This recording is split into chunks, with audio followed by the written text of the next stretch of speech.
Je dormais à l'église pendant 2 ans. Je suis allé dire au pasteur que je vais épouser la soeur. La soeur allait faire 3 jours de jeûne. Amen. Quelqu'un qui passait même dans les églises pour chanter, on m'arrachait le micro, on dit, je ne chante pas bien. Aujourd'hui, je suis dans l'immobilier. J'ai une société de communication. Je fais événementiel, je fais impôt-export. Je vais vous dire comment je suis passé de la misère. C'est-à-dire, moi j'appelle, c'est pas la pauvreté, la misère. Je vous ai dit tout à l'heure que je dormais à l'église pendant 2 ans.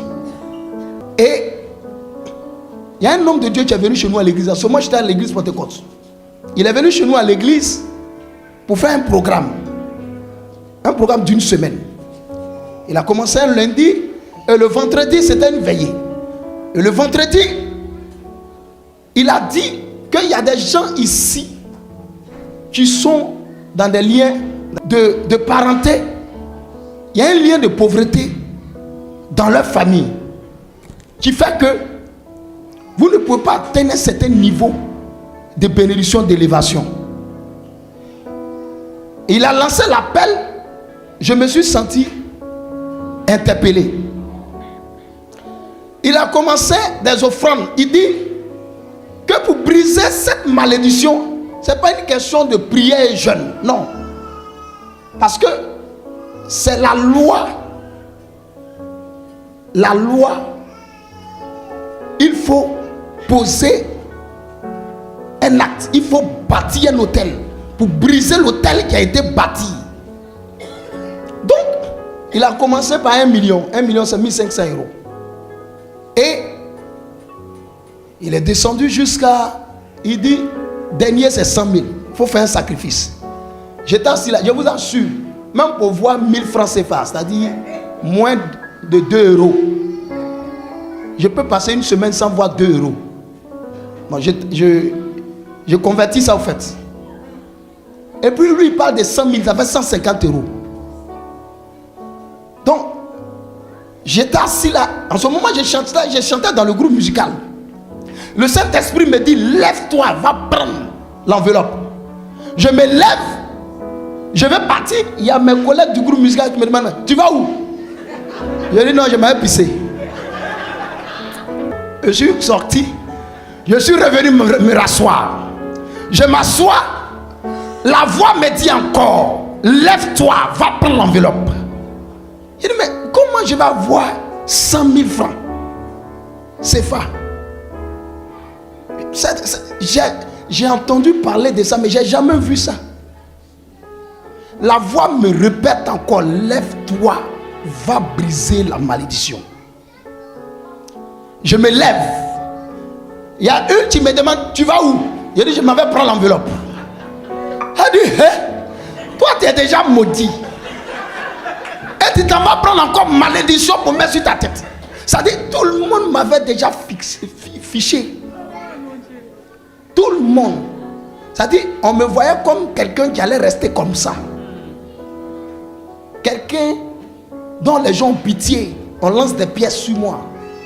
Donc tout le monde m'a déjà classé dans cette catégorie-là. Personne ne pouvait penser que je pouvais même sortir même de là. Je suis allé prendre l'enveloppe, je suis venu m'asseoir. Ils ont commencé à rire. Il dit, voici quelqu'un qui est déjà maudit, qui vient prendre encore malédiction. Et le pasteur en question s'appelle Eli Pavlovski. C'est un blanc. Il prend le micro, il dit, si tu fais un vœu, il faut honorer. Sinon c'est une malédiction. Il dit, oh oh. Mes collègues ont commencé à dire, voilà. Toi, c'est fini pour toi. Donc, il y a 2 voix qui me parlent à l'oreille. Il y a une voix qui me dit, tu as bien fait. La voix que j'entends me dit, c'est fini pour toi. Je suis parti à la maison. Je me suis mis en genoux, j'ai prié. J'ai dit, Seigneur, moi je sais que tu ne m'as pas envoyé sur cette terre-là pour accompagner les autres. Je sais que tu m'as envoyé sur cette terre pour accomplir une mission. Amen. Même si personne ne croit en moi, mais moi dans mon fond intérieur, je sais que je vais marquer ma génération. Donc j'ai pris cette enveloppe-là. S'il y a une malédiction dans ma famille qui me retient dans la pauvreté, dans la misère, je veux que toi-même, tu me donnes les moyens. C'est vrai que je ne travaille pas, mais je travaille dans ton entreprise parce que je chante à ta gloire. J'ai fait la prière, j'ai déposé l'enveloppe quelque part là et puis je tourne dans la ville. Quand j'arrive, je sors, je reviens, je regarde l'enveloppe et puis mon cœur bat. Il a donné 2 semaines. Première semaine. La deuxième semaine, on m'appelle. En ce moment, mon premier album, Jésus est ressuscité, j'ai besoin de ta présence, venait de sortir. Et on m'appelle. En ce moment, je n'avais pas de téléphone, donc on m'appelle et puis on me fait la commission. Ça dit, j'ai des amis qui sont dans le quartier. Donc quand quelqu'un veut me parler, on les appelle. Et puis on leur dit, bon, attendez, rappelez dans 5 minutes. Donc moi je viens m'asseoir là pour attendre qu'on rappelle dans 5 minutes. Vous voyez? Donc ils sont allés me faire la commission, dire à quelqu'un qui veut te parler. Donc je suis venu m'asseoir là. La personne a attendu pendant 30 minutes. Donc il rappelle, il dit, bon, on a une veillée le 31 décembre. Donc on veut que tu viennes à notre veillée chanter. Donc il dit qu'ils vont venir me chercher. Et ils pensaient que j'habitais dans... En ce moment, j'avais quitté l'église, je dormais dans un quartier, vraiment. La maison coûtait 2500 francs, fait 5 €. C'est une maison ordinaire. Ce n'est pas vos maisons de France là. Je dormais à même le sol. Et ils sont venus me chercher là. Je suis parti à cette veillée avec mon pianiste. Quand je suis arrivé, mon accoutrement, parce qu'en fait je m'habillais avec des tenues de mon oncle. Je n'avais pas, donc c'est mon oncle qui me donnait ses habits, qu'il est fatigué de porter, et puis bon, je porte. Donc vous voyez, mon oncle était grand détail. Il chausse 43, moi je fais du 39. Donc je porte les chaussures de mon oncle, je mets des... Vous voyez, vous n'avez pas vécu ça vous. Je mets des trucs dedans pour permettre à mon pied de tenir. Donc quand je suis rentré dans l'église, les gens ont su que c'est un homme extraordinaire qui venait d'entrer. Donc, ils m'ont fait asseoir quelque part derrière. Et ils ont commencé la veillée. À un moment donné, ils ont commencé à faire passer les chants. Vers 4 h du matin. Et le bishop, il prend le micro, il dit, j'ai mon invité spécial qui est là. Enfin, lui, quand je suis rentré dans la salle, il m'a reconnu. Mais personne n'a fait attention à moi. Donc j'étais assis là au fond de la salle. Vous savez, un homme de Dieu voit spirituellement. Amen. Et un homme ordinaire voit physiquement. Donc lui, il m'a vu spirituellement, mais tous les autres me voyaient physiquement. Lui, pourtant, il me voyait spirituellement. Donc il m'annonce, j'arrive, je prends le micro, il dit, regardez cet homme. Je vous donne quelques années. Il va marquer cette nation. Il va marquer le monde entier. Et je regarde quand il dit, mais il parle de quoi? Lui là. Il me donne le micro et dit, chante. Il a commencé à chanter. Les gens sont assis, ils me regardent comme ça. Je dis, mais c'est qui ça? J'ai commencé à chanter. À un moment donné, j'ouvre mes yeux, les gens commencent à tomber sur l'onction. Le Saint-Esprit est descendu. Ça pleure, ça tombe. Les gens commencent à me bénir. Les gens commençaient à verser de l'argent. Ce jour-là, quand je partais, je n'avais même pas 1000 francs CFA. Quand je suis ressorti de là-bas, je suis devenu millionnaire jusqu'aujourd'hui.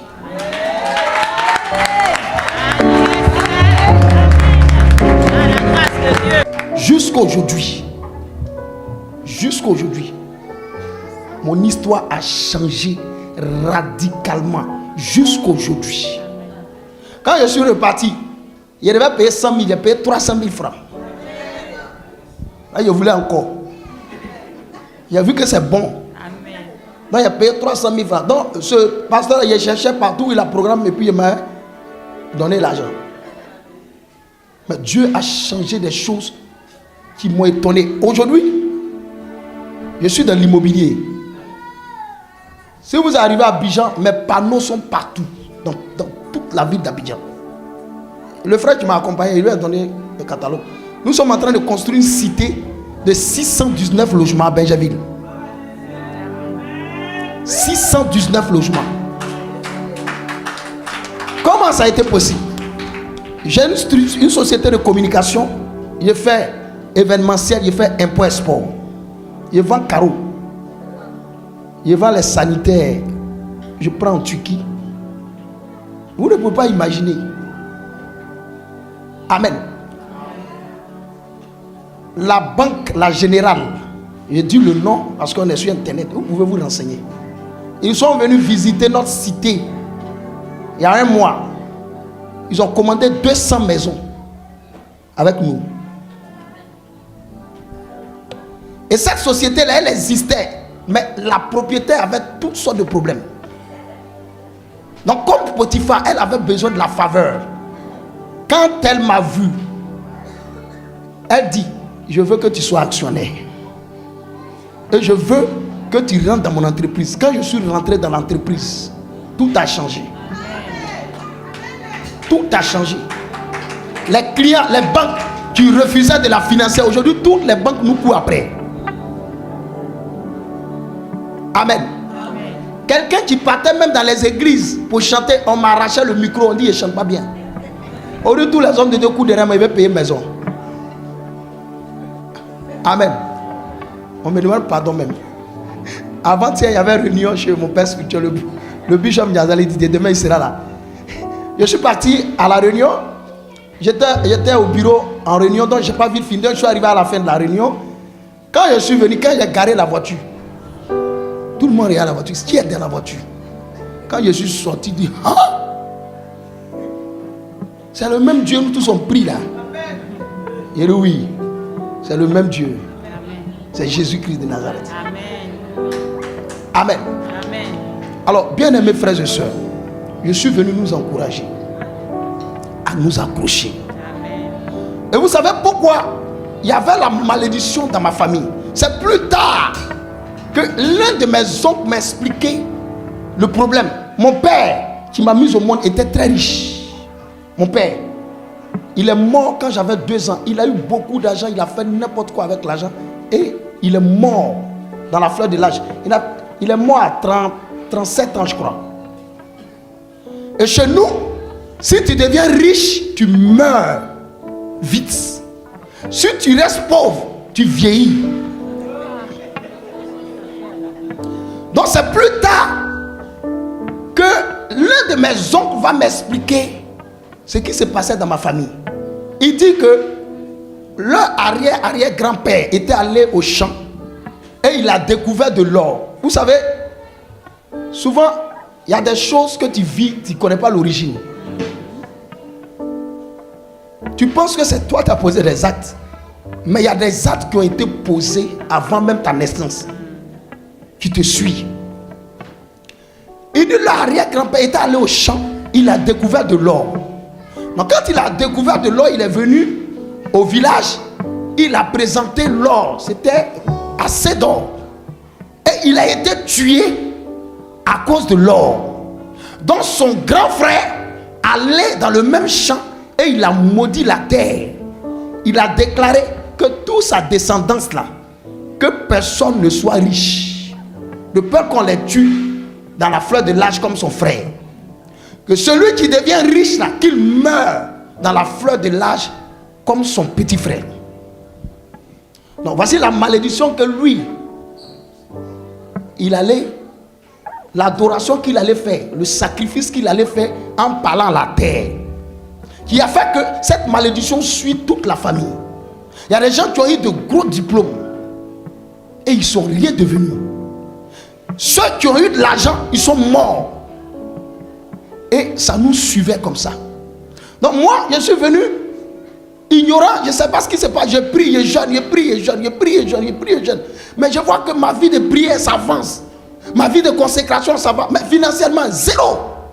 Il dit, mais attends, quel est ce Dieu que je prie? Moi, je chante, je passe même 7 jours, 20 jours de jeûne. Mais, et puis, ma vie est misérable. Même quand je dis à quelqu'un que je suis chrétien, mais personne n'a envie de se donner à mon Dieu. Il y a une soeur à l'église que je voulais épouser. Je suis allé dire au pasteur que je vais épouser la soeur. La soeur allait faire 3 jours de jeûne pour chasser mon esprit.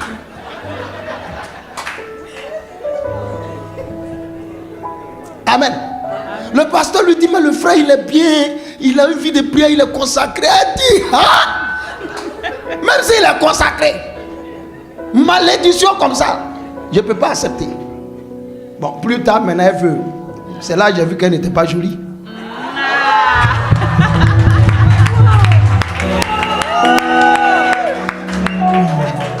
En ce moment, Dieu m'avait déjà donné la First Lady, la plus belle femme du monde.